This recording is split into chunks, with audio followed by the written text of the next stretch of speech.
Hər kəsə salam. Bu gün sizə korsetli qalın çıxarmağın ən tez və ən rahat yolunu göstərəcəm. Əvvəlcə bədənə tam olan bir geyim geyinirsiniz, sonra isə üzərini qida plonkası ilə sarıyırsınız. Ancaq nəzərə alın ki, çox sıxmasın. Daha sonra kağız skoçu bədəninizə yapışdırırsınız.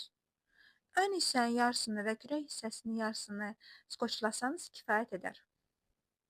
Güzgün qarşısında dayanıb mərkəz xətti tapmaq lazımdır.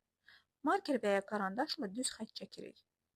Sonra isə sinənin ortasını tapıb işarə eləmək lazımdır.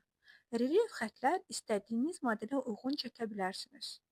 Nəzərə alın ki, xətlər belə doğru incəlməlidir.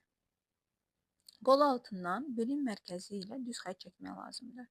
Daha sonra kürək hissəsində tam orta tapılmalıdır. Burada düşünürəm ki, kimisə köməyinə ehtiyacınız olacaq. Qol altı ilə kürəyin arasında qalan məsafənin ortasına xətt çəkirik. Belimizin isə ən incə hissəsindən bel xəttimizi tapmaq lazımdır. Bel xəttimizi istəsəniz düz çəkə bilərsiniz və ya modelləşdirib aşağıya doğru üçbucaq forması verə bilərsiniz. Yaxa hissəsi də istəyə görə dəyişir. İstəsəniz ürək yaxa eləyə bilərsiniz, istəsəniz qol altından enə bilərsiniz. Bu artıq tamamilə sizin seçdiyiniz modelə bağlıdır.